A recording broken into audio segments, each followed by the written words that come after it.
इतना घट गए और आपने वो लाभ पास ऑन जनता को नहीं किया, बल्कि आपने उस पर और एक्साइज ड्यूटी बढ़ा करके जनता की जेब से पैसा निकाल दिया। तो हमारे पहली शिकायत ये है कि भाई ये गलत पॉलिसी है। जब आपने जिस मैकेनिज्म को अपनाया है उसमें यदि महंगा खरीदोगे तो महंगा बेचोगे और सस्ता खरीदोगे तो सस्ता बेचोगे, तो ये उल्टी गंगा क्यों बहा रहे हैं? जी नंबर वन, क्योंकि जब पेट्रोल डीजल के दाम बढ़ेंगे तो उसका दुष्प्रभाव सारी ट्रांसपोर्ट सेक्टर पर पड़ता है और किसानों पर पड़ता है। तो हर चीज जो उत्पादन का है वो महंगा हो रहा है, इससे बाजार में महंगाई आ गई है। आज 112 रुपया साधारण तेल खाने का है, दालों के दाम आसमान पहुंच गए, चीनी के दाम, चीनी का खरीदार नहीं है लेकिन चीनी तब भी मार्केट में महंगी है। सब्जियां खरीदने लोग नहीं मिल रहे हैं, किसान अलग परेशान है, लेकिन दूसरी तरफ जो खुदरा तरीके से बिक रही है तो उनके दाम बढ़ गए हैं, क्योंकि सारे दाम का जो सिस्टम है वो पेट्रोल डीजल ने बिगाड़ दिया।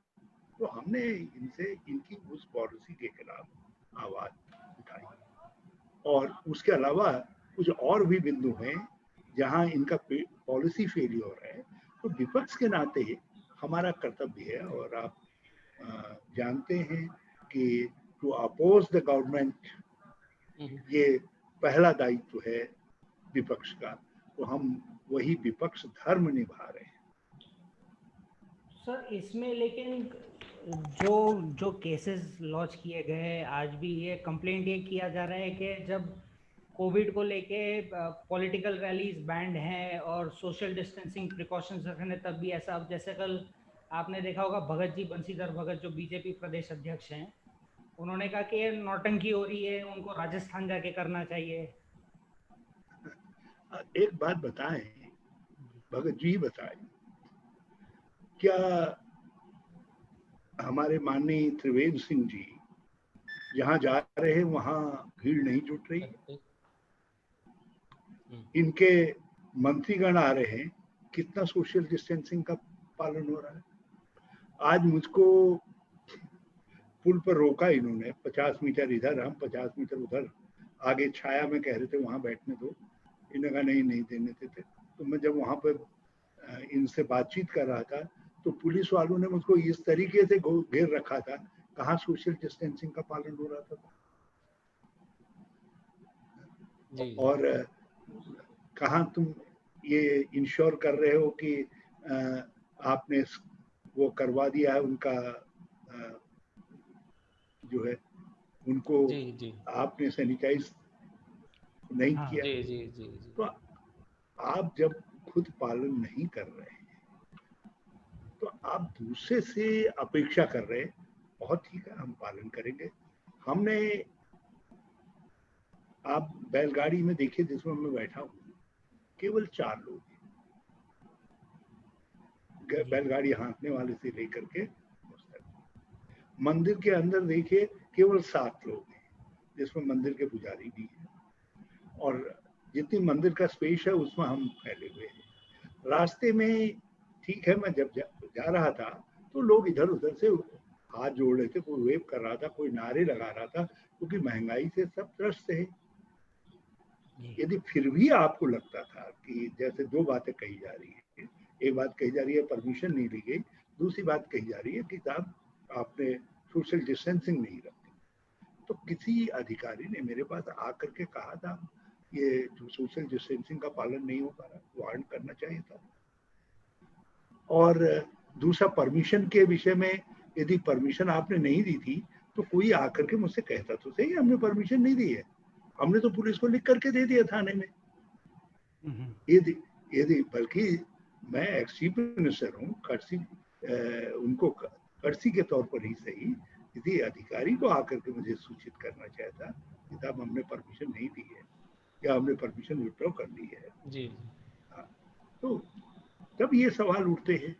तो आप लोकतंत्र में विरोध पक्ष को तुम सारे सारे नियम कानून सिखाएं और खुद उनमें से किसी नियम कानून का पालन न करें। देश पे इतना बड़ा संकट है, कोरोना का संकट है, जी जी जी, चीन का संकट है, जी, अर्थव्यवस्था पर संकट है, लेकिन इसमें भी आप वर्चुअल रैलीज कर रहे हैं क्योंकि आपके पास धन है। जी, दूसरे राजनीतिक दलों के पास, जिनके पास धन नहीं है, कहाँ लेवल प्लेइंग फील्ड है साहब? क्योंकि वर्चुअल रैली में आपने जितने साधन थे, डिजिटल साधन जो है वो आप तो कर सकते हैं, लेकिन दूसरे राजनीतिक दल कहाँ से कर पाएंगे? ये तो डेमोक्रेसी में पहली हार होगी कि आपने इक्वल प्लेइंग फील्ड रखा ही नहीं। बल्कि मैं तो कहता हूँ कि चुनाव आयोग को इनकी वर्चुअल रैलीज पर प्रतिबंध लगाना चाहिए था। तो इसलिए भाजपा ये अपने पर के खटमल नहीं देखते हैं, इनकी आदत है ये दूसरे के जुए गिनाने चलते हैं, लीग गिनाने चलते हैं। रावत जी, आपने बात करी कोरोना की, और ये पैंडेमिक सब जगह है अभी, और इट्स अ रियली मतलब बहुत बड़ी प्रॉब्लम है। तो आप किस तरह से देखते हैं केंद्र सरकार का इन जनरल और राज्य सरकार उत्तराखंड का इन पर्टिकुलर कैसी परफॉर्मेंस रही, how they have performed in tackling this pandemic? In fact, we are not saying it openly because we feel that this is a time of crisis. So only we are cautioning them. Otherwise, they failed miserably while tackling Corona. Then the lockdown is a miserable failure. And now the economy is passing through a very, very critical phase. Unemployment is rising, prices are rising, the life of the common man is under great stress. तो ऐसे हालात के अंदर आपने देश को ला करके खड़ा किया है, इस पर आज चिंतन करने की जरूरत है। जब राहुल गांधी जी ने 12 फरवरी को कॉशन किया था कि साहब ये खुली आवाजावी हो रही है, चीन में इतना भयंकर फैल चुका था, आ गया है, पेंडेमिक आ गया है, तो आप क्या ही कर रहे हैं? तो हम यहाँ ट्रम्पमय हो रहे थे, जिस तरीके से ट्रम्प कह रहे थे who care for this corona, तो वैसे ही जो है हम भी कह रहे हैं this Chinese bug who care for. और आज उसका परिणाम जब हमारे सर पर आ गया कोरोना, यहाँ उसने जबरदस्त दस्तक दे दी, तब हम चेते। और चेते तो आपने, ठीक है, जिस दिन आपने सोशल कॉल दी कि भाई जनता कर्फ्यू की, हमने स्वागत किया, सबने उसको ऑब्जर्व किया। फिर आपने एक दिन आप आए, आपने कह दिया कि लॉकडाउन 21 दिन का, और मुझे 21 दिन दीजिए, मैं कोरोना को हराना चाहता हूँ। हमें बड़ा अजीब सा लगा, हमने कहा भाई लॉकडाउन सारी अर्थव्यवस्था को आपने बंद कर दिया, लेकिन कोई 2-4 घंटे, 2-1 घंटे दे रहे हो, अरे भाई 2-4 दिन तो दोगे। और उसी का परिणाम है जो ये इतना बड़ा क्राइसिस पैदा हुआ हमारे माइग्रेंट लेबर का। तब सड़कें करोड़ों की संख्या में सड़कों पर बेचारे बदहाश होकर के निकल पड़े अपने घर जाने के लिए। हमारी रेलें और सड़कें उनके चित्कार से गूंज उठी। ये सारी चीजें इसलिए हुई क्योंकि आपने लॉकडाउन घोषित करते वक्त कोई प्लान नहीं बनाया। आपने कहा मुझे 21 दिन दो कोरोना हराने के। देश ने आपको कई दिन दे दिए, आपने सेकंड फेज किया, थर्ड फेज किया, फोर्थ फेज किया, अब फिफ्थ फेज में है और अनलॉकिंग में। तो लॉकिंग जो है आपने बिना किसी वार्निंग के कर दिया, और अनलॉकिंग उस समय किया जब कोरोना केसेस वर रैपिडली राइजिंग। Yes yes. अब अजीब सी स्थिति हो रही है, कई राज्यों के अंदर फिर से उन शहरों में लॉकडाउन करना पड़ा है। ये स्थिति आखिर, यही तो जो पॉलिटिकल लीडरशिप है और एडमिनिस्ट्रेटिव लीडरशिप है, उसको ये एंटीसिपेट करना पड़ता है कि क्या हालत। उत्तराखंड के कांग्रेस ने कहा कि आप लेबर को मिनिमम 7,500 रुपए दे दीजिए, न्याय योजना जो हमारी है उसके तहत दीजिए। और हमने कहा कि 70% लोगों की जेब में यदि ये पैसा आएगा, अन्न आएगा, वो अपनी जगह पर रहेंगे, लॉकडाउन का पालन भी होगा और अर्थव्यवस्था के लिए जब उनकी जरूरत होगी तो वो हाथ आपको काम करने के लिए मिल जाएंगे। अब हुआ क्या, पहले वो घर पहुंचा दिए, अब घर से उनको लेकर के कैसे फैक्ट्रीज में पहुंचाया जाए, ये एक अलग सवाल खड़ा हो गया है। सारा विपक्ष कह रहा है, दुनिया के अर्थशास्त्री कह रहे हैं, बल्कि स्वयं अमेरिका से लेकर के जापान तक ने सबने कैश सहायता दी है, कैश इन हैंड असिस्टेंस दी है।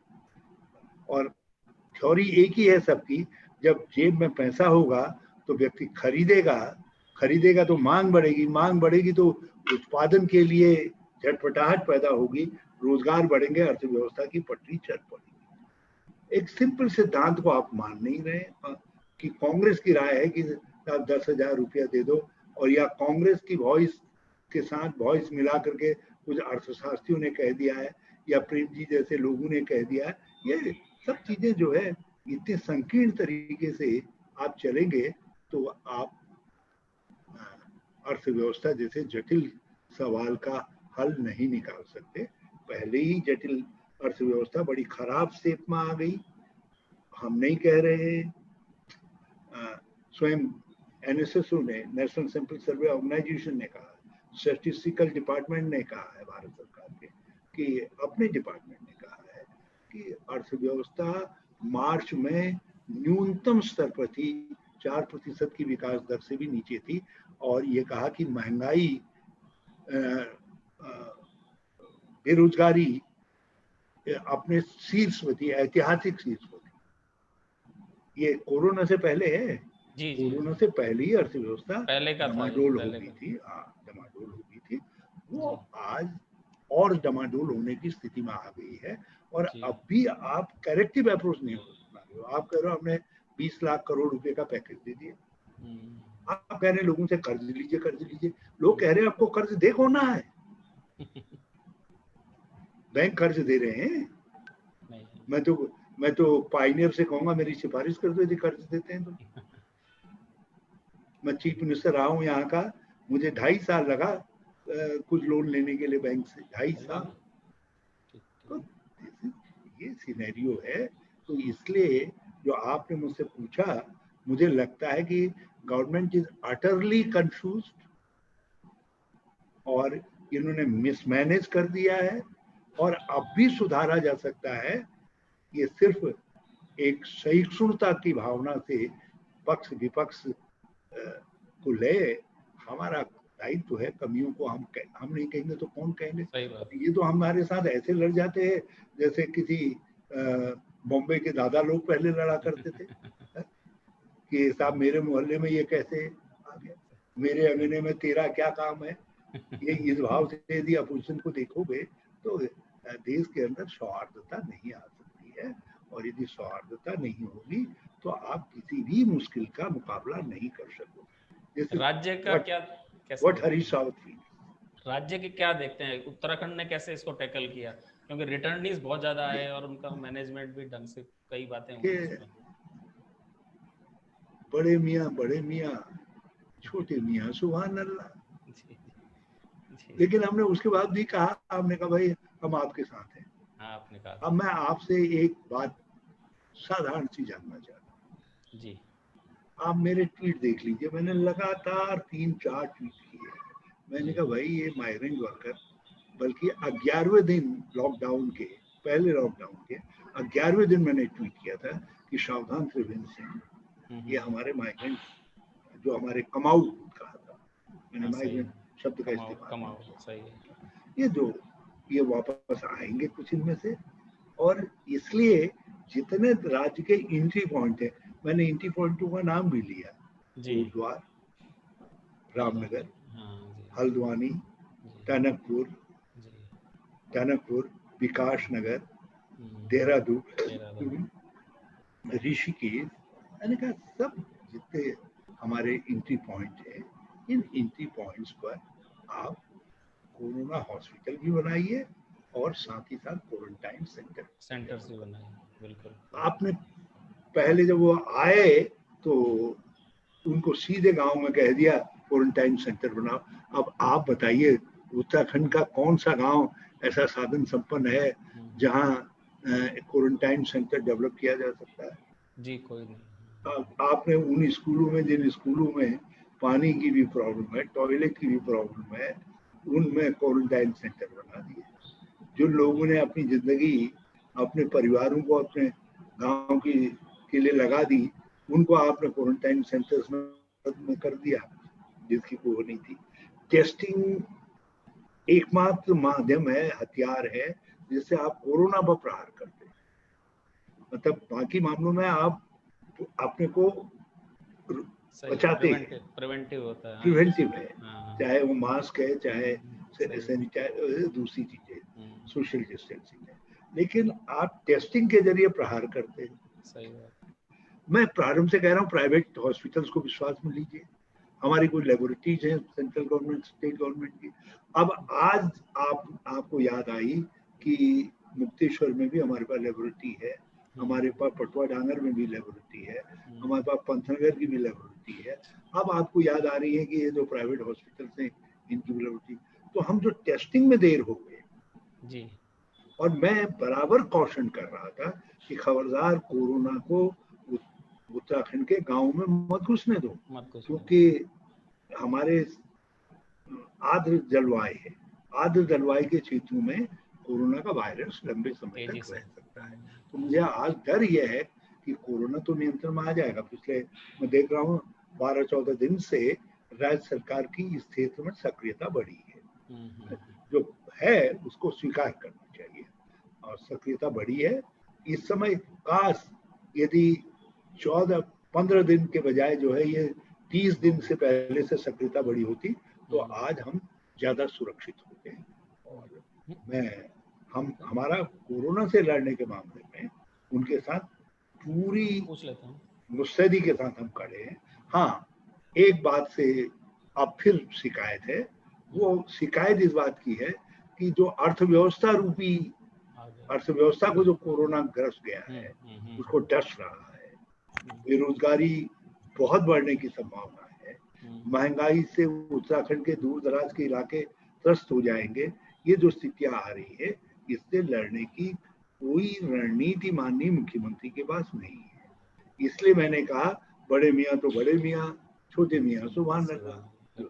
एक्चुअली सर हम यही पूछने वाले थे आपसे। इसमें दो चीजें हैं। एक तो जब आप सीएम थे तो आपने भी कई स्कीम स्टार्ट करी थी, मेरा गांव मेरा पेड़, यानी फ्रूट ट्रीज पे भी आपने बहुत फोकस किया था, लोग गांव में आए, हॉर्टिकल्चर पे फोकस।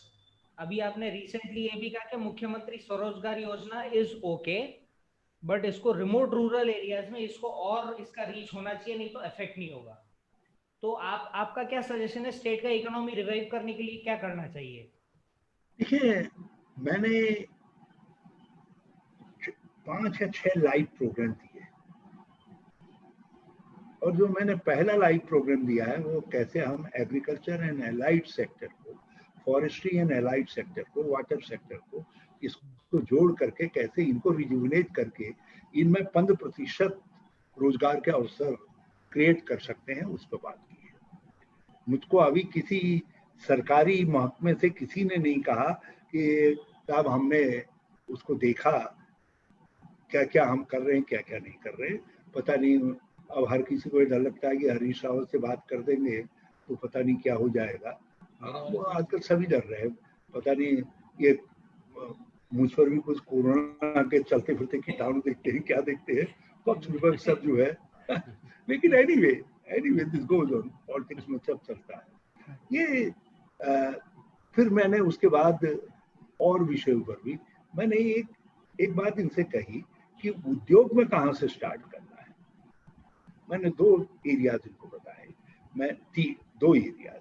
एक एरिया मैंने बताया, मैंने कहा आप जो है जो फार्मास्यूटिकल सेक्टर है आप उसको पूरा बकअप करिए और वहां से स्टार्ट करें। एक बार बड़ी इकोनॉमी, बड़े उद्योगों का चक्र चल पड़ेगा फिर उसका और जो होगी इफेक्ट होगा। दूसरा मैंने इनसे कहा कि जो सिंगल वन फैमिली इंडस्ट्रीज हैं या एमएसएमई की छोटी टीनी एंड माइक्रो इंडस्ट्रीज हैं, आप उनको रिवाइव करने के लिए तत्काल योजना बनाइए और उनको मदद करिए, उनको स्टार्ट करिए। No, nothing is has happened in this direction. फिर मैंने इनसे एक और सेक्टर बताया, मैंने कहा भाई टूरिज्म वाला, बल्कि मैंने ओपनली कहा, मैंने कहा भाई 4 धाम यात्रा प्रारंभ करो, आंतरिक पर यात्रा भी प्रारंभ करो, उसको प्रोत्साहित करो, और बाहर से जो आ रहे हैं वहां से लॉटरी सिस्टम से निकालो, मगर डोंट फॉरगेट कि हमको यात्रा को जारी रखना चाहिए, चाहे संख्या बहुत कम क्यों ना हो। फिर इन्होंने कांवड़ बंद कर दिया, मैंने कांवड़ पर भी कहा, मैंने कहा भाई ये फिर ब्लंडर कर दिया, कांवड़ संघ से बातचीत करिए, लिमिटेड सेक्टर एरिया उसमें कांवड़ प्रारंभ करिए। मैंने कहा लेजर टूरिज्म, इको टूरिज्म और हमारे साहसिक टूरिज्म में आप प्रोत्साहन एक योजनाबद्ध तरीके से उस पर्यटन को खुलवाइए। आप तो आप और होटल इंडस्ट्री दूसरे लोग जो है इसको खुलवाइए। आप यहाँ तक समझ लीजिए, मैंने इन लोगों को ट्वीट करके ये तक कहा कि ढाबे खोलो, चाय की दुकानें खोलो। सही। मैं जानता हूँ प्रारंभ में बहुत कठिनाइयाँ आती है, लेकिन धीरे धीरे चीजें संवर जाती है। सही। लेकिन आपने अभी पर्यटन के सेक्टर में कोई ऐसा बड़ा वो नहीं किया, इंडस्ट्रीज में आपने बड़ा प्रभाव नहीं किया, एग्रीकल्चर में मनरेगा का पैसा भी है, दूसरे डिपार्टमेंटों का पैसा भी है, आप उसमें भी कुछ नहीं करना चाहते हैं। अब आपने 2 अच्छी बातें कही है मुख्यमंत्री की। एक कहा है मुख्यमंत्री की स्वरोजगार योजना, अच्छी बात है। वीर चंद्र सिंह गढ़वाली से काम नहीं चल रहा है तो त्रिवेंद्र सिंह उससे काम चला लेते हैं भैया।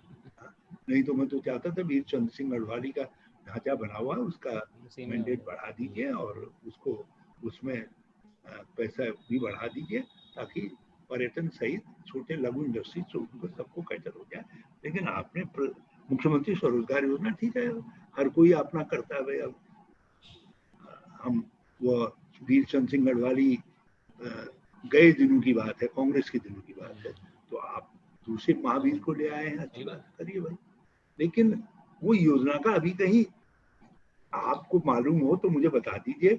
मैंने तो उसकी ना पूंछ देखी है, ना सर देखा है, और धड़ भी नहीं दिखाई दे रहा है। कहाँ है, कैसी है, क्या है, कोई तो एक्सप्लेन करे भैया, कोई तो बताओ, तो उस पर बात करें, किन किन सेक्टर्स को वो समाहित करेगी, क्या करेगी। दूसरी अच्छी बात उन्होंने कही कि हम उपनल से कहेंगे कि वो भर्तियां करें। उपनल का अपना मैंडेट है, उसमें तो उनको छेड़छाड़ नहीं करनी चाहिए, लेकिन आप सीमित आवश्यकता की पूर्ति के लिए लो सैलरी कुछ नियुक्तियां करना चाहते हैं। मैं संकेत भी कर रहा हूँ, ऐसा करते हैं तो मैंने इनसे कहा कि कम से कम मैं तुम्हारे साथ खड़ा हूँ। अच्छा, जैसे आप फॉरेस्ट में कुछ करना चाहते हैं, वृक्षारोपण में कुछ करना चाहते हैं, खेती को खुदवाने आदि में कुछ करना चाहते हैं, आप कुछ ऐसा चाहते हैं जिन सेक्टर्स के अंदर कुछ हाथों को आप स्थायी नौकरी काम दे सकें, लेकिन वेज कम देना पड़े, इसके लिए उपकरण को इस्तेमाल करना चाहते हैं, तो हम तब भी अपनी आलोचना को अंदर रख लेंगे, मगर आप करिए इसको। मगर अभी हो कुछ नहीं रहा है। भाजपा में बातें बहुत हो रही हैं, कुछ वर्चुअल हो रहा है, कुछ नॉन वर्चुअल हो रहा है, लेकिन जो है वर्च्यू गायब है। तो यानी प्लानिंग और एग्जीक्यूशन में कमी है। आगे। तो इसमें तो और मैं समझता हूँ इनके पास कंसेप्ट भी क्लियर है या नहीं है। अच्छा, विजन की भी कमी है। मुझे यदि विजन है तो दिखाए ना, कुछ तो झलक दिखाओ प्रभु, कुछ हमारी तरफ से कह दीजिएगा, कुछ झलक दिखाएं तो हम भी कृतार्थ हों जी। इससे रिलेटेड एक और एक सवाल है सर, जो विजन और काम की बात है, गैरसैंण में कांग्रेस सरकार के टाइम विधानसभा बिल्डिंग का कंस्ट्रक्शन स्टार्ट हुआ था, कैबिनेट भी पहली उधर कांग्रेस के टाइम हुई थी, कांग्रेस फोकस भी कर रहा था उधर, फिर सरकार का परिवर्तन हुआ, त्रिवेंद्र सिंह रावत जी ने जो है उसको समर कैपिटल घोषित कर दिया।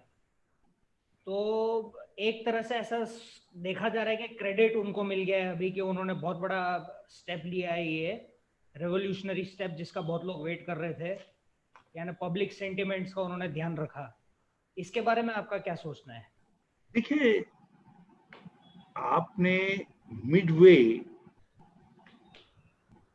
जो गैरसैंण की और उत्तराखंड की आकांक्षा थी उसका अपहरण कर दिया। जैसे भीष्म पितामह ने एक स्वयंवर में काशी की राजा की बेटियों का अपहरण करके ले आए थे, तो उसका परिणाम बाद में इतना बड़ा महाभारत हो गया। तो ये इन्होंने जो कुछ किया है, ये इसने कठिनाइयां और बढ़ा दी, क्योंकि हम एक एजेंडे के तहत राजधानी बनाने के लिए काम कर रहे थे। अब आप, एक है अस्थायी राजधानी देहरादून, जिसको 9 नवंबर 2000 को घोषित किया गया। एक है ग्रीष्मकालीन राजधानी, जिसको श्री त्रिवेंद्र सिंह जी ने घोषित कर दिया। तो भैया फिर राजधानी कहाँ है? नहीं तो राजधानी कहाँ है? तो हमने तय किया है कि ये तो नहीं करवाएंगे, 2022 में हम आएंगे तो हम लोग राजधानी घोषणा करेंगे गैरसैंण में, और 2024 में हम गैर राजधानी को वहां स्थानांतरित भी कर देंगे, हम इंफ्रास्ट्रक्चर बना देंगे, क्योंकि परमानेंट कैपिटल। हाँ, हमारा एक ही काम तो रह गया वहाँ, जो सचिवालय बनाने का था, जिसका 57 करोड़ रुपया मैंने दिया था इनको, जो पीएलए में पड़ा हुआ है अभी तक। उसकी तो एजेंसी भी तय कर दी थी वैंको सबने, उनको 7 करोड़ रुपया भी दे रखा है, अभी तक उन्हीं के पास है जो है। तो हमने सारी चीजें वहाँ जो एक राजधानी के लिए इंफ्रास्ट्रक्चर है वो सब तैयार किया था। आप जानते हैं, Rome was not built in a day, ये इसमें समय लगता है। तो हम एक योजना के तहत काम कर रहे थे। हमको नहीं मालूम था कि उत्तराखंड की जनता के मन में कुछ और है। यदि हमें कुछ और है मालूम होता तो हम उतने में भी कर देते। हमारे घर गांव में जब बर आने में देर हो जाती है तो कभी कभी वैसे ही लोटा लेकर के भी शादी करवा देते हैं। तो हम ये लोटा शादी करवा देते, गैरसैंण को कैपिटल बना देते और कहते साहब 2022 में शिफ्ट होगी ये कैपिटल जो है। हमको ये मालूम होता कि ये ऐसा करेंगे।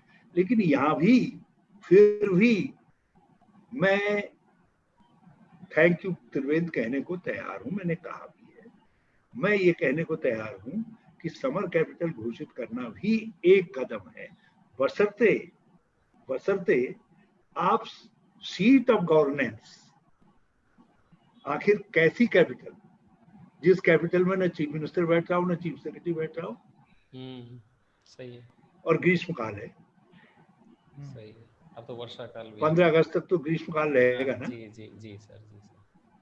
यदि जम्मू कश्मीर की राजधानी, आज अखबार में पढ़िए आप तो खबर नवीश लोग हैं आप, तो वो 400 कुछ ट्रक्स में गई। वो गवर्नमेंट को श्रीनगर भेज रहे हैं आज। तो महाराज हमारे तो त्रिवेंद्र सिंह जी को और उत्पल कुमार जी को भेज दीजिए, इतना करवा दीजिए आप। हो सकता है पाइनियर में पढ़ने के बाद ये भी कुछ ट्रक हायर करके चल पड़े उधर को। तो यदि ये सीट ऑफ गवर्नेंस वहां ले जाते हैं तो मैं कहूंगा it is a step forward जी, और उसका श्रेय फिर त्रिवेंद्र सिंह को मिलना ही चाहिए। और यदि नहीं ले जा रहे हैं तो फिर ये उत्तराखंड के साथ बड़ा भारी धोखा हो गया है। और ये इन्होंने जो है भीष्म की भूमिका अदा कर दी है। और आप जानते हैं भीष्म का क्या हाल हुआ था, इनको भी जो है 2022 में सब सैया पर लेटना पड़ेगा। मेरा छोटा भाई है, मैं उनकी शुभकामना उनके लिए अच्छा सोचता हूँ, लेकिन उनको ये धोखा करने के लिए सतसैया पर लेटना पड़ेगा। जी, इसी में आपने कहा त्रिवेंद्र सिंह रावत मेरे छोटे भाई हैं और उनको मैं वो रखता हूँ। और आप पे एक नॉर्मल आरोप ये भी लगता है कि Harish Rawat ji soft towards Trivendra Singh Rawat, is it true? मैं कांग्रेसी हूँ, कांग्रेसी तो जन्मजात शाकाहारी है।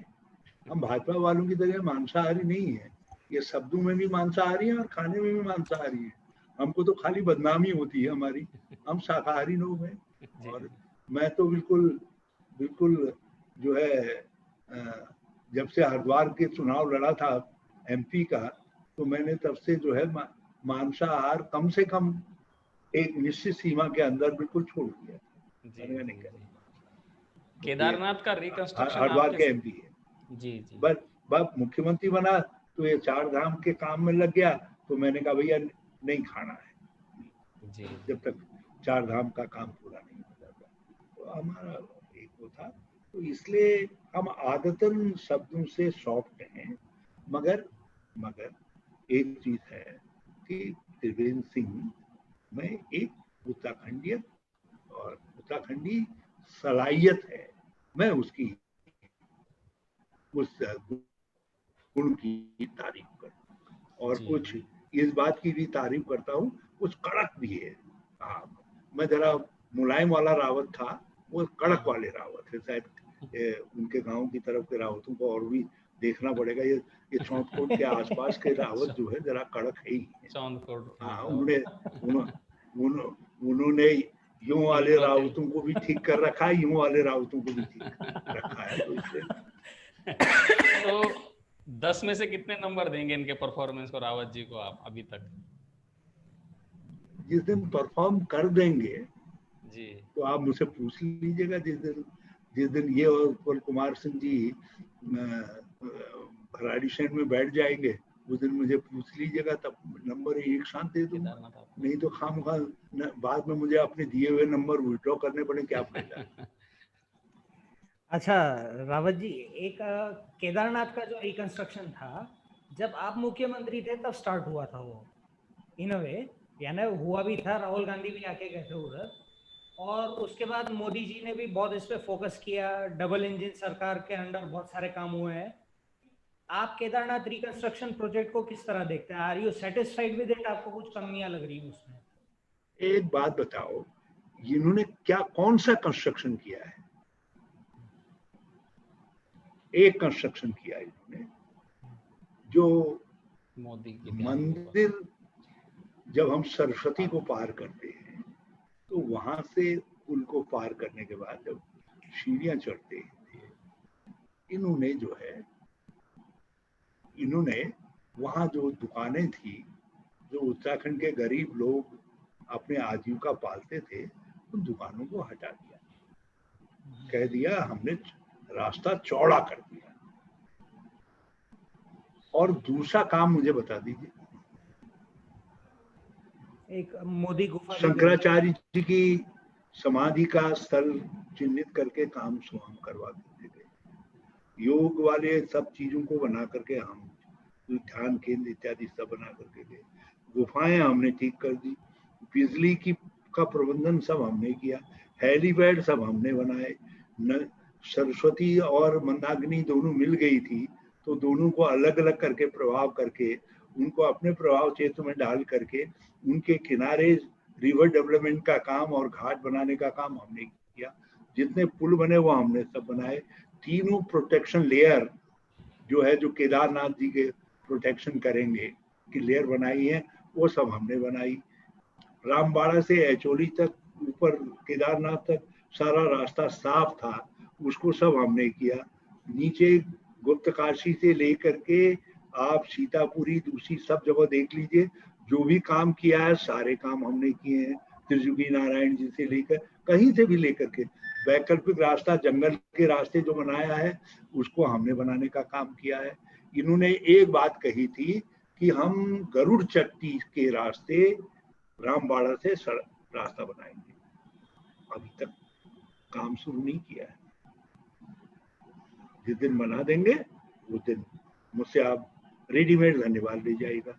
मैं कल्ली लिंचोली को मैं डेवलप करके गया, लेकिन रामबाड़ा में मैंने स्मृति स्थल तो बना दिया, मगर मैं रामबाड़ा को रिक्रिएट नहीं कर पाया। और भीमबली और रामबाड़ा के उसको एक रिक्रिएट करना चाहता था मैं, ताकि रामबाड़ा जैसी ऐतिहासिक नाम जिसमें हमारे इतने लोग काल कलवित हो गए, वो जिंदा रहे। स्मृति स्थल तो बना दिया, बाकी काम नहीं कर पाया। ये उस पर इन्होंने कोई जोर नहीं दिया। तल्ली लिंचोली से लिंचोली से लेकर के केदारखंड तक जो रोपवे बननी थी, उसका प्रोजेक्ट रिपोर्ट भारत सरकार को सब करवा करके क्लियरेंस के लिए हम दे करके आए। बल्कि इतने में इनकी मेरी बिगड़ी। मैंने कहा भाई रोपवे को भी आप जो है आप इसको प्लेजर उसमें मत डालिए, ये रोड्स के उसमें लिया जाना चाहिए, उसी आधार पर हमको सहायता दी जानी चाहिए। वो काम रुका पड़ा रहा। चलो भैया मैं नहीं कर पाया था, ये लोग कर लेते। आप मुझे बता दीजिए कौन सा काम करवाए। जिस ऑल वेदर रोड की बात ये करते हैं, मुझे ये बता दीजिए ऑल वेदर रोड है कोई? जो पहले क्या ऑल वेदर रोड नहीं थी? गौरीकुंड तक जो सड़क थी, या गौरीकुंड नहीं, सीतानगरी तक ही क्या वो ऑल वेदर रोड नहीं थी? और आपने ऑल वेदर रोड का तो कोई प्रोजेक्ट चल ही नहीं रहा है। आप आरटीआई लगाइए और कोई प्रोजेक्ट नहीं चल रहा है। प्रोजेक्ट चल रहा है चार धाम यात्रा सुधार मार्ग का, और वो चार धाम सुधार यात्रा मार्ग का डीपीआर बना करके उसको स्वीकृत करवाने का काम मैंने किया था।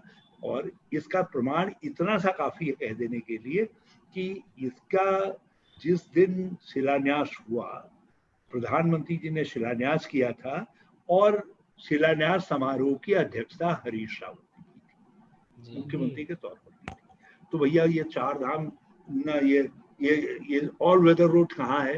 ये भाजपा निकाले ने किस बैग में रखी है? कहीं बन रही है, कहीं वर्कशॉप में बन रही है, कहीं चीन के वर्कशॉप में बन रही है। जैसे सरदार पटेल जी की मूर्ति जो है वुहान में बनी थी, तो वैसे ही ले आ रहे हैं चार धाम ऑल वेदर रोड का प्रोजेक्ट को बना करके रेडीमेड। तो मैं नहीं जानता, अदरवाइज नथिंग। तो इन्होंने कुछ किया ही नहीं है। इन्होंने अब एक काम कर रहे हैं, मैंने बद्रीनाथ जी में जो भी करना था, जो संभव था कर दिया था। अब ये बद्रीनाथ में जो है, जो वहाँ की परंपराओं से कुछ छेड़छाड़ करके वहाँ भी अपनी स्टैंप लगाने का काम करेंगे। और ये भूल जा रहे हैं कि ये उत्तराखंड का, उत्तर प्रदेश के दिनों से सामूहिक निर्णय था कि हम अपने सांस्कृतिक वैभव के प्रति बद्रीनाथ जी के पूजा स्थल के चारों तरफ के हिस्से को एज इट इज प्रोटेक्ट करने का काम करेंगे। मुझे लगता है कहीं उसके साथ ये गड़बड़ न कर रहे हो, नहीं तो बाकी तो सब काम वहां भी हमने कर दिए है। तो ये करेंगे क्या भैया? एक काम आधा रह गया मुझसे, हेमकुंड वाली मैं रोपवे नहीं बना पाया, उसका भी प्रोजेक्ट मंजूर पड़ा जी। तो ये है इसमें सर। एक चीज था, देवस्थानम बोर्ड का जो फॉर्मेशन हुआ, इसमें तीर्थ पुरोहितों का भी काफी ऑपोजिशन रहा। बल्कि आपको पता है सुब्रमण्यम स्वामी भी जो है वो भी बहुत, हाई कोर्ट में आज भी डेट है उसमें, तो बोल रहे बीजेपी बहुत गलत काम कर रही है, अपनी आइडियोलॉजी के खिलाफ भी जा रही है, और ये बहुत ही गलत है जो देवस्थानम बोर्ड का फॉर्मेशन हुआ है। आपका क्या सोचना है देवस्थानम बोर्ड के बारे में? इज इट गुड और बैड? देखिए, परंपराओं के साथ छेड़छाड़ के मैं हमेशा खिलाफ रहा। हम परंपराओं को संरक्षण देने, उनको सुधारने और उनको मजबूत करने का काम करते रहे हैं। लेकिन ये लोग जो है बाहर तो कहते हैं ये हम बिल्कुल परंपरावादी हैं, पता नहीं कहते परंपरावादी हैं, और परंपराओं को ये नकारने का काम, ये जो है ये शंकराचार्य की डाली हुई परंपरा है। यदि शंकराचार्य शब्द को हटा दीजिए तो हमको कौन पूछेगा भैया? सही बात। तो तुम शंकराचार्य की जारी हुई परंपराओं के साथ छेड़छाड़ क्यों कर रहे हो? और करनी है तो उनसे पूछो ना, पंडा पुजारी सब लोगों से पूछो, हक हकूकधारियों से और उनसे पूछो। आपने वो काम किया नहीं। लेकिन अब पता है कुछ क्या करते हैं, देखो तो ये या आपस में भाजपा के लोग कहते हैं, सुना मंत्रिमंडल की बैठक में, कि हमारे पास ये स्रोत, आय के स्रोत हम खड़े कर रहे हैं, यहाँ से रुपया निकल करके आएगा। पता नहीं कहीं रुपया आया है तो मुझको भी एक आध टॉर्च दे दीजिएगा, मैं भी जरा ढूंढ लूँ कहाँ देवस्थानम बोर्ड बनने के बाद उत्तराखंड के खजाने में पैसा आ रहा है। जी, आपने बीजेपी की बात करी, तो बीजेपी, एक परसेप्शन ये है कि कांग्रेस उत्तराखंड में एक जो स्ट्रांग ऑपोजिशन नहीं दे पा रही है, और एक हाउस डिवाइडेड है, आपस में काफी आपस में गुटबाजी है। तो ये अब जो इलेक्शन आएगा अगला जो विधानसभा, तो उसमें कैसे आप इस सब चीज को ओवरकम करेंगे? असल में भारत के लोगों का और विशेषतः वो उत्तराखंड के लोगों का ये बीजेपी को देखते देखते मिजाज भी कुछ वैसी हो गया है। ये लोग इन हाउस डेमोक्रेसी को आप भूल गए हैं। हम भाजपा थोड़ी है, रेजिमेंटेड पार्टी थोड़ी है। वहां तो फ्रेंचाइजी होल्डर आरएसएस है।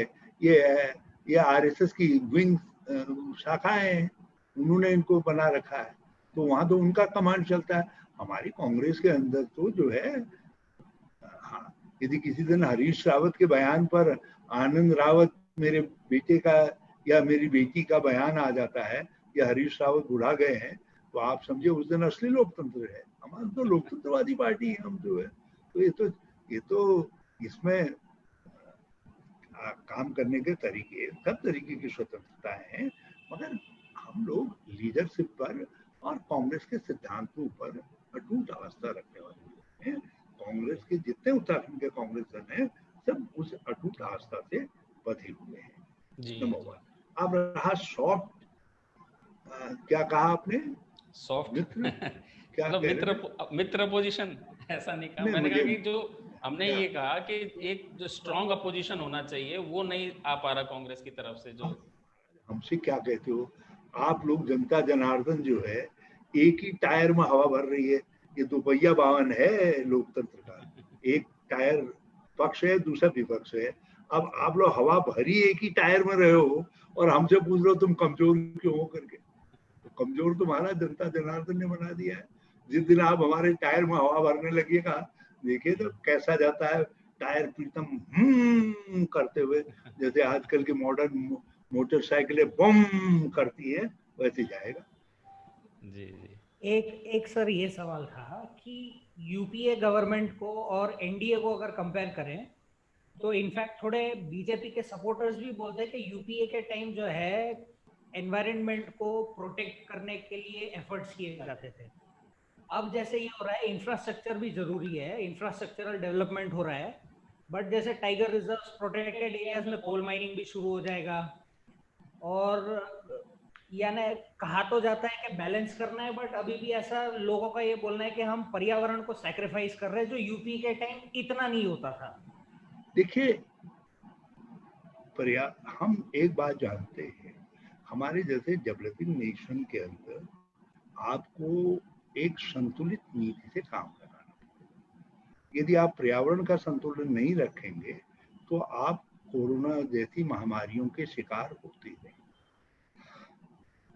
और डेवलपमेंट भी एक मिराज के तरीके से हो जाएगा जिसको आप छू नहीं पाएंगे। आप अभी देखिए कोरोना जन्य ग्राफ को देखिए देश का, तो उन राज्यों के अंदर कोरोना महामारी का ज्यादा प्रभाव है जो राज्यों में इकोलॉजी बची हुई नहीं है। उत्तराखंड में इकोलॉजी बची है, हिमाचल में बची है, जम्मू कश्मीर में बची है, नॉर्थ ईस्ट में बची है, असम में बची है, झारखंड में बची है, छत्तीसगढ़ में बची है, आंध्र में बची।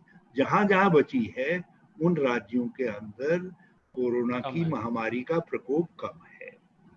तो ये भाजपा जो है, ये लोग असल में ये है पूंजीपतियों की पार्टी।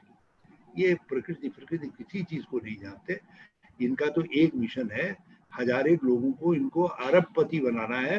बल्कि इनके ये चाहते हैं कि चीन के पास ज्यादा अरबपति हैं या हमारे पास ज्यादा अरबपति। इनका ध्यान गरीबों की तरफ नहीं है। यदि गरीबी को दूर करना है तो पर्यावरण की रक्षा करना बहुत आवश्यक है। बिना पर्यावरण की रक्षा के आप गरीबी का उन्मूलन नहीं कर सकते। जी जी। रावत जी, अभी जो बात काफी है भारत चाइना जो विवाद की स्थितियां हैं, इसमें बीजेपी वाले एक्यूज कर रहे हैं, राहुल गांधी लगातार ऐसे स्टेटमेंट दे रहे हैं कि जिससे बीजेपी के वो स्ट्रॉन्ग जो एनिमी को सपोर्ट करने वाली बात करें, चीन के सपोर्ट वाली, ऐसी बात उन्होंने कहा। शरद पवार जी ने भी और कांग्रेस के जो मिलिंद देवड़ा जी भी, उन्होंने भी कांग्रेस के स्टैंड को क्वेश्चन किया कि सर ये इस तरह का नहीं करना चाहिए था। आपको क्या लगता है चीन पॉलिसी में? मैं कभी कंफ्यूज जेंटलमैन की बातों पर कमेंट नहीं करता। मैं एक बात जानता हूं कि लोकतंत्र में हमारा दायित्व है कहीं सरकार से चूक हो रही है तो उस चूक के प्रति ध्यान आकृष्ट करें। राहुल गांधी जी ने एग्जैक्टली वही किया। आप मुझे एक बात समझा दीजिए, यदि गलवान घाटी में या हमारे लद्दाख एरिया के अंदर या हमारी चीन LAC पर लाइन ऑफ एक्चुअल कंट्रोल के साथ कुछ छेड़छाड़ नहीं हो रही है, झगड़ा नहीं, उनमें गड़बड़ नहीं है, तो फिर ये अधिकारियों के स्तर की बार बार वार्ता क्यों हो रही है? क्यों कहा जा रहा है पीछे हटो पीछे हटो? एक मंजूर है, हम नहीं कह रहे हैं, जर्नल्स कह रहे हैं, रक्षा विशेषज्ञ कह रहे हैं, अखबारों का भी, मीडिया का भी एक सेक्शन कह रहा है कि चीन हमारी घाटियों के अंदर घुसा है। एक आज के एक दैनिक का मैं नाम नहीं लूंगा क्योंकि उनके लिए एम्बैरेसमेंट हो जाएगा, आगे वो हमारी बात का आलोचना करते हैं, लेकिन उन्होंने एक पूरा पेज डिवोट किया है जिसमें उन्होंने कहा है कि चीन किस तरीके से हमारी सीमा के अंदर कुछ एरिया के अंदर घुसा है और कुछ क्षेत्रों को जिनमें खाली भी किया है तो वहां उसने परमानेंट स्ट्रक्चर बना दिए हैं और किस तरीके से बंकर आदि बना रहा है करके। मतलब अखबार भी, समाचार पत्र भी दुविधा में हैं, बड़ी बड़ी हेडिंगें लगा रहे हैं जो सरकार चाहती है और अंदर जो है वो कह रहे हैं जो उनका पत्रकारिता धर्म कह रहा है। अब हमारा भी तो कुछ विपक्ष धर्म होगा। एक बात बताइए, जब हमारी सीमा में कोई आया ही नहीं, कहीं कोई घुसपैठ हुई नहीं है, तो फिर ये हमारे 20 सैनिक जिनमें कर्नल संतोष भी हैं, संतोष बाबू हैं, कहाँ शहीद हुए? आखिर उनका शहीद स्थल कहाँ पर है? सही बात। और यदि राहुल गांधी जी ने पूछ लिया, हो ये गया है, राहुल गांधी नाम जो है, जैसे सांड होता है ना, वो लाल कपड़ा दिखता है विद्युत जाता है, जिस दिन से राहुल गांधी जी राजनीति में आए और उन्होंने शुरू किया अपने पार्लियामेंट्री लाइफ के 1-2 साल के बाद, RSS और BJP को लगा कि भाई इतने साल तक ये नेहरू गांधी परिवार ने वो कर दिया, ये तो एक नया आ गया, ये बवाला फिर आ गया, अब हम फिर बड़ी मुश्किल से सत्ता आई है, ये तो फिर आगे जिसके चारों तरफ कांग्रेस खड़ी हो जाएगी, देश खड़ा हो जाएगा, जो सत्ता हमसे छीन लेंगे। तो इसलिए राहुल जी पर निरंतर अटैक किया जा रहा है, निरंतर आक्रमण किया जा रहा है। राज शरद जी और मिलिंद देवरा जी, मैं उनके व्याख्यानों को समझ क्या कह रहे हैं, सेल्फ कंट्राडिक्टरी हैं। आप ऑल पार्टी मीटिंग में शरद पवार जी के बयान को सुनिए, एक तरफ तो उन्होंने कहा संधियां होती हैं, एक संधि उस काल में भी हुई जब वो रक्षा मंत्री थे, हमारी सरकार थी 1993 में, और संधियों का आदर होता है या समझौतों का आदर होता है, ठीक। और उसी ऑल पार्टी मीटिंग में उन्होंने कहा कि सावधान रहिएगा, चीन ने ऊंची चोटियों पर कब्जा कर लिया है और वो वहां से हमारी जो एडवांटेज है, हमको, हम हवाई पट्टी तक जो है, हमने जो हमारी लंबी रोड है सब जो है, वो रोड पर हमारे मूवमेंट को बाधित कर देगा और इससे देश की सुरक्षा के लिए गंभीर सवाल खड़ा हो जाएगा। आप बताइए, मैं शरद पवार जी की इस बात को मानूं या जो है वो जो उन्होंने संधि को लेकर के कहा? तो इसलिए मैंने कहा कि बुजुर्ग लोग हैं, कुछ लोग होते हैं, और अपना मिलिंद भी बम्बई का बाबू है, कुछ कहते हैं सब लोग जो है, कुछ कह दिया। हम जो सत्यता है वो सत्यता यही है कि चीन ने बड़ी ऐसी स्थिति बना दी है जिस स्थिति के अंदर भारत इतने वर्षों के बाद पहली बार एक बहुत आक्रामक तनावपूर्ण स्थिति में आकर के खड़ा हो गया है। जी। मगर हमें एक भरोसा है कि हमारी सेनाएं आज बिल्कुल सशक्त हैं। आज मैं अपनी गवर्नमेंट को धन्यवाद देना चाहता हूँ, यूपीए को, कि उन्होंने माउंटेन कोर खड़ी की। आज माउंटेन कोर की वजह से हम थल युद्ध में भी जो है एडवांटेजियस पोजीशन में है। सारा जितना इंफ्रास्ट्रक्चर दिखाई दे रहा बना हुआ, पुल आदि सब जो है, ये सब पुल इत्यादि जो है सब यूपीए के दिनों में से स्टार्ट हुआ था। जी जी। और आप जिन जहाजों पर आप देख रहे हैं, जिनके बल पर हम कह रहे हैं कि हम चीन को खदेड़ देंगे, जैगुआर कौन लाया, सुकोई कौन लाया, मिराज कौन लाया, मिग 29 कौन लाया, अग्नि मिसाइल किस समय बनी, बोफर्स आदि दूसरी आधुनिकतम तोपें कब आई, टैंक्स जो मॉडर्न टैंक्स हैं वो कब आए, आर्मामेंट जितना भी है, एंटी डिफेंस, एंटी जो क्राफ्ट मिसाइल, वो एंटी एयरक्राफ्ट, डिफेंस सिस्टम है, वो सब कांग्रेस के समय में लाया गया, सारा आर्मामेंट इत्यादि जो है। तो ये है, और आज हमारी अनुभवी सेना है, युद्ध में हमारे बराबर अनुभव दुनिया में किसी को नहीं। हमने, हमारी सेना ने युद्ध लड़े और जीते। 1965, 1971, 1967 में नाथुला में हमने चीन को पराजित किया, 400 सैनिक मारे गए उनके, हमारे 30 सैनिक मारे गए, तो हमने वहां नाथुला में पराजित किया। आज एक लेख है कि सियाचिन का क्या महत्व है करके। सियाचिन का मतलब है कि जब तक सियाचिन पर हिंदुस्तान का कब्जा है, चीन और पाकिस्तान चैन से नहीं रह सकते हैं। इंदिरा गांधी की समय में चीन और पाकिस्तान के झगड़े से निकाल करके लाया गया। 1971 की बांग्लादेश की लड़ाई कोई भूल सकता है? कि दुनिया की सबसे बड़ी लड़ाई थी जिसको हमारी सेना ने जीता। कारगिल की लड़ाई एक असंभव को संभव करके दिखाने की लड़ाई। बालाकोट, वो भी एक अचीवमेंट है हमारी वायु सेना का। तो ये सब चीजें हैं, तो हमारी अनुभवी सेना है, और ये सब चीजें इन कोर्स ऑफ डेवलपमेंट सब चीजें हुई है, और हमने झटका भी खाया, लेकिन झटके से सबल करके आज हम ऐसी हालत में हैं कि पाकिस्तान को न चीन को हमसे डरना पड़ेगा, और पाकिस्तान की तो कहीं कोई हैसियत ही नहीं है। पाकिस्तान की तो केवल इतनी हैसियत है कि पाकिस्तान पाकिस्तान कहो और मोदी जी की झोली बूटों से भरो बस।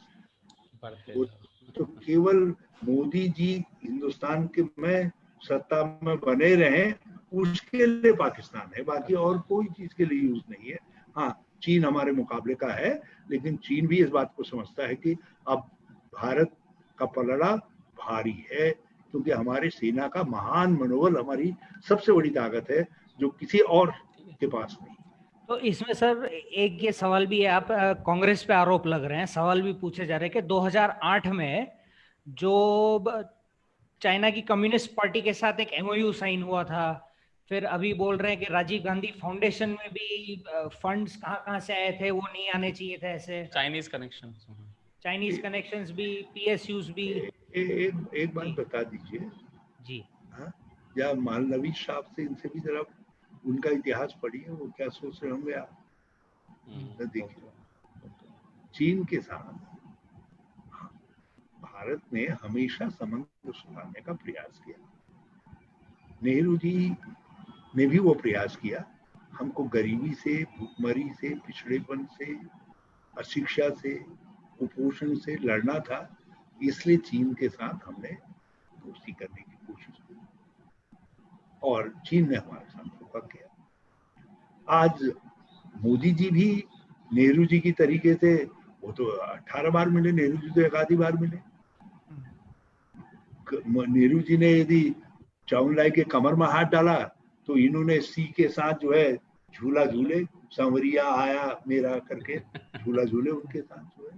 तो इसलिए सबके चीन के साथ संबंध सुधारना भारत के लोगों का प्रयास रहा, और अटल बिहारी वाजपेयी जी ने शुरुआत की थी, आज वो स्वर्गवासी हैं, और उस प्रयास को राजीव जी ने आगे बढ़ाया, फिर नरसिम्हा राव जी ने, सभी हमारे प्रधानमंत्री ने आगे बढ़ाया, और मोदी जी को इससे जाता है कि जितने सारे प्रधानमंत्री नहीं मिले, उससे ज्यादा बार ये जो है सी के गले मिले जी, जो है गलवैया डाली।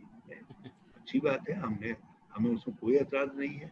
हमने भी अपने समय में पार्टी स्तर पर भी संबंध सुधारने का प्रयास किया चीन के साथ जो है, लेकिन ये एक प्रयास होते हैं राजनीतिक स्तर पर। पार्टियां जो सत्ता में होती हैं वो भी करती हैं, जो विपक्षी पार्टियां वो भी करती हैं। हमारी कई कई राजनीतिक पार्टियों के साथ संबंध रहा है। मैं जब युवा कांग्रेस का जनरल सेक्रेटरी था, तो मैं ये सब यूथ अफेयर्स देखता था सारी दुनिया भर के, तो उस समय हमने कई एमओयूज साइन किए जो है, लेकिन ये एक प्रोटोकॉल है। अब रहा सवाल राजीव गांधी फाउंडेशन को मदद का, मुझे नहीं मालूम है कि क्या मदद हुई है नहीं हुई है, क्योंकि फाउंडेशन ही इस विषय में कुछ कह सकता है। लेकिन मैं इतना जानता हूं कि राजीव गांधी फाउंडेशन हमारे नेता के नाम पर बना हुआ फाउंडेशन है और वो सोशल वर्क करता है, लोक कल्याण के काम से होते हैं और उसके एक गवर्निंग बॉडी है अपनी, वो अपने तरीके से और ऑडिटेबल है, उनके फंड आदि का सबका ऑडिट होता है। ये पीएम केयर फंड की तरीके से नॉन ऑडिटेबल नहीं है, वो ऑडिटेबल है। और ऐसे एनजीओ आर्थिक मदद लेते हैं, हो सकता है, मुझे नहीं मालूम, लेकिन पीएम केयर फंड तो पूरी तरीके से सरकारी है। आपने उसके लिए क्यों पैसा लिया भैया? करीब 9,000 करोड़ रुपया आपको इस 20 तारीख मई के आसपास चीन की कंपनियों ने आपको पैसा दिया है पीएम केयर फंड में, किसी को मालूम नहीं। और उस समय दिया है जिस समय चीन हमारे साथ हमारी सीमा पर कब्जा करने की कोशिश कर रहा है। तो क्या कहा जाए, हम भी यदि कुछ जवान फिसल जाए, कुछ आरोप लगा बैठे हैं, तो भाजपा के दोस्तों आपको कैसा लगेगा? भारत कैसा नेपाल लगेगा?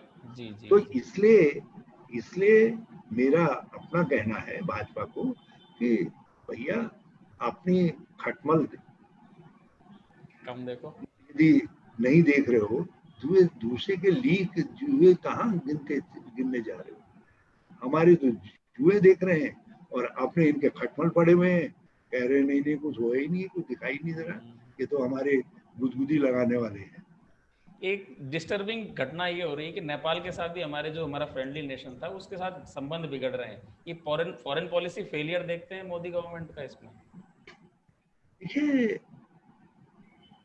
कहना नहीं चाहिए मगर बिना कहे रहा भी नहीं जाए। आप नेपाल से रोटी बेटी का रिश्ता, सांस्कृतिक रिश्ता, सब देवता कॉमन है।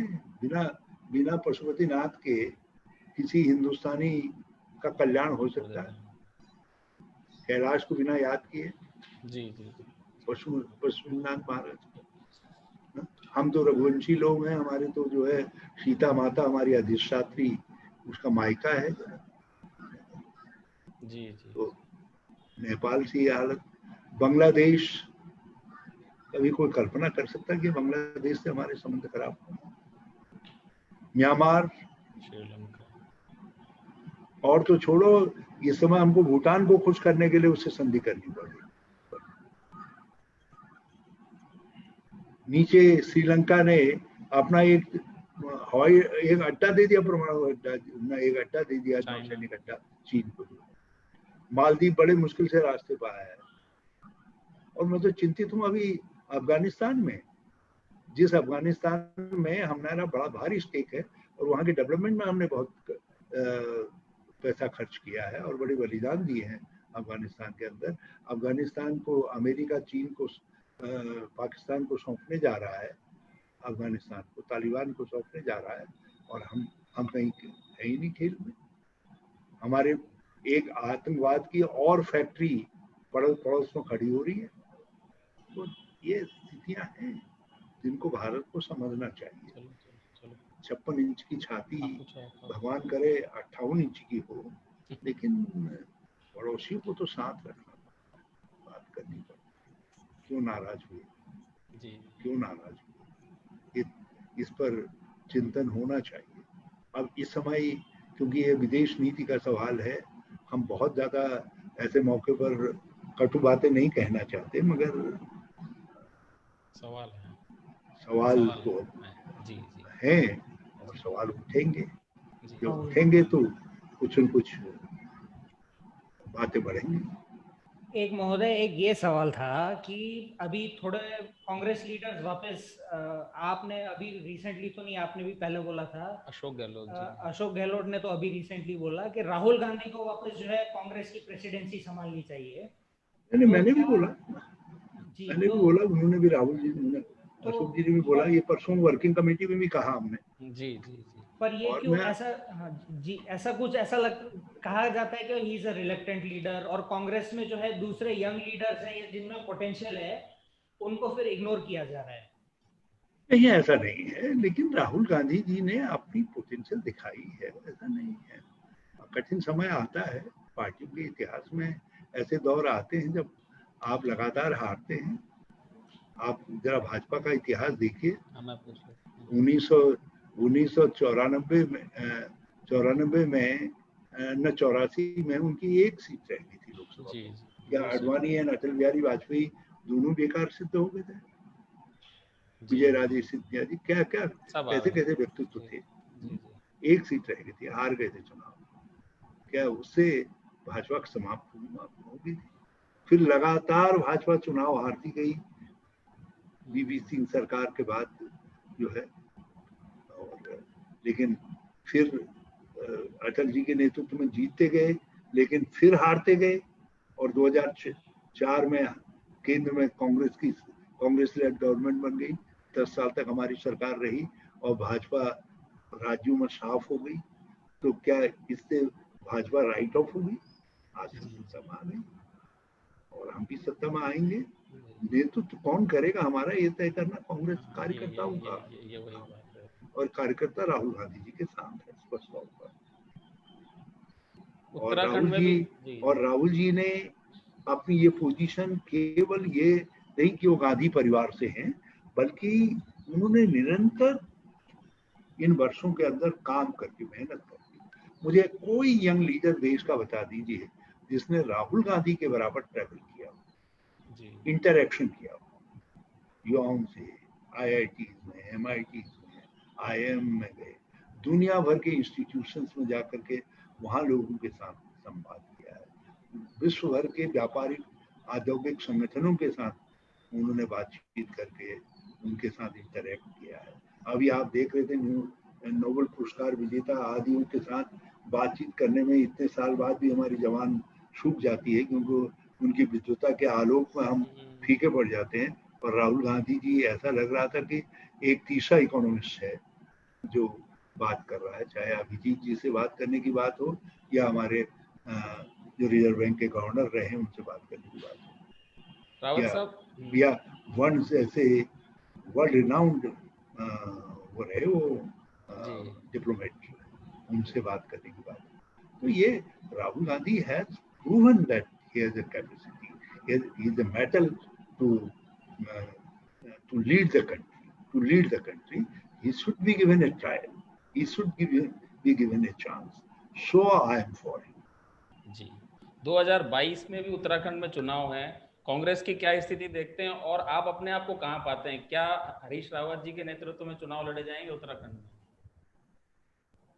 कांग्रेस के नेतृत्व में लड़े जाएंगे और हरीश रावत एक कांग्रेस के सिपाही के तौर पर कांग्रेस का झंडा लेकर के चलेगा। और वैसे आजकल हम लोगों के रिस्पांस जो है, बुढ़ापा आ गया है, कुछ कमजोर हो गए हैं, गति भी जरा कमजोर हो गई है। वैसे हमारे पास काफी जवान लोग बहुत अच्छे हैं, बड़ी अच्छी पहुंच है, ये संभाल लेंगे। लेकिन यदि कहेंगे तो मैं भी खड़ा हो जाऊंगा। अभी 3 दिनों में तो हम आपका जो देख रहे हैं जोश, वो जवानों को फेल कर रहे हैं आप, जो जिस हिसाब से अरे बीच बीच में कभी झलक दिखानी पड़ती है, कहना पड़ता है कभी हम भी जवान थे करके। ठीक है। और सर अभी आप आम को सलाम भी करने वाले हैं। अभी आप काफी कंसिस्टेंटली करते रहते हैं, मैं देख रहा था आसाम में भी आप उत्तराखंड की चाय पी रहे थे, नैनीताल में गेठी खाते रहते हैं आप। आपका पर्पस क्या है ये सब? हमारा उत्तराखंड का ये हमारे प्रोडक्ट हैं, हमारी अर्थव्यवस्था इनके साथ। अब इस समय आम की बड़ी पैदावार है हमारी, बहुत सारी इलाकों के अंदर मार्केट नहीं मिल रहा है। हमारा आम बहुत अच्छा आम है। और यदि इस समय उत्तराखंड वाले एक एक आम सब लोग ज्यादा खा लें तो उससे थोड़े दाम जो है अच्छे हो जाएंगे। आम का जो किसान है वो कमर टूट रही है, थोड़ी सी कमर टूटने से बच जाएगी, तो हमारा दायित्व है। इसलिए मैं कभी गन्ना कभी गुड़। अब मैंने देख लिया आगे भविष्य जो है शुगर इंडस्ट्री का क्या है, तो इसलिए मैंने गुड़ की इंडस्ट्री खड़ी करने का मुहिम चला दी है। अब ये गेठी इत्यादि है, देखिए जिस गेठी को कोई नहीं पूछता था, गरीब का सहारा गेठी है। धन्यवाद देता हूँ। और आज वो गेठी 60-70 रुपए की जा रही है। गेठी पे आप और हाँ, और भगवान ने चाहा, रहा आप लोगों की कृपा से, तो मैं उसको 100-125 रुपए किलो तक दिखवाऊंगा। मडुआ अभी 50 ही पहुंचा है, इसलिए अभी मडुए को भी हरीश रावत की जरूरत है। सर आपको बहुत बहुत धन्यवाद, और हम पायनियर की तरफ से आपको शुभकामनाएं देते हैं। आप हेल्दी लाइफ लें, आप यू लिव लॉन्ग, ताकि और लोगों की सेवा करते रहें। उत्तराखंड को आपकी उसमें सेवा। Thank you very much, thank you. नमस्कार।